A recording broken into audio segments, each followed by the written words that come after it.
Hello friend, नमस्ते। स्वागत है मेरे चैनल में। आइए सुनते हैं शिव जी का गीत।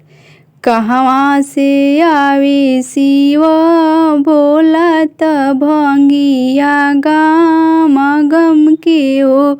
ए सखिया कहवा से आवे गोर भवानी त सिंदूरा चम चमके हो। कहवा से आवे शिव भोला दानी त भंगिया गम गम के हो। ए सखिया कहवा से आवे गौर भवानी त मंग में सिंदूर चमके हो। कैलाश ले आवे शिव भोला त कश्मीर से गौर रानी हो। सखिया ब्रह्मपुर से आवे भोला दानी त भंगिया गाम गम के हो। सखिया ब्रह्मपुर से आवे गौर भवानी त सिंदूरा चम चमके हो।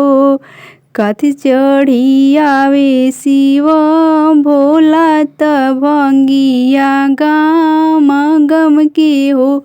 सखिया कथी चढ़ी आवे गौर भवानी त सिंदूरा चम चमके हो।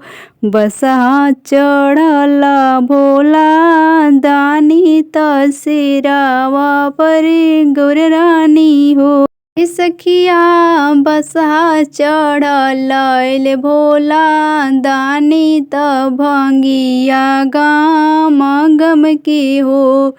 सखिया सिरवा चढ़ल अइली गौर भवानी त मंग में सिंदूर चमके हो।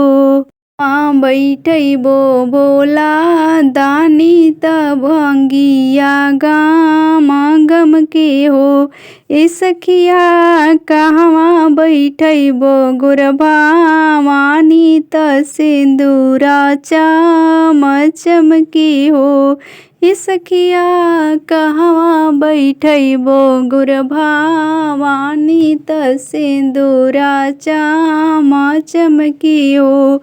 मंदिर में बैठबो शिव भोला दानी भंगिया गाम गम के हो।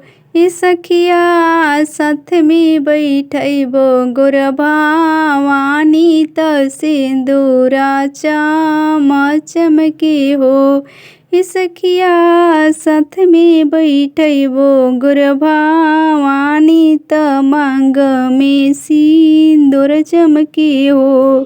रंग हमें शिव भोला दानी त कमल रंग भवानी नो हो। सखिया कौन रंग हमें शिव भोला दानी त भंगिया गाम गम के हो। सखिया कौन रंग हई गौर भवानी त मांग में सिंदूर चमके हो। रंगे हमें शिव भोला दानी त भंगिया गाम गम के हो। सखिया गोर रंगे हवे गौर भवानी त मांग में सिंदूर चमके हो। सखिया गोर रंग हई गौर भवानी त मांग में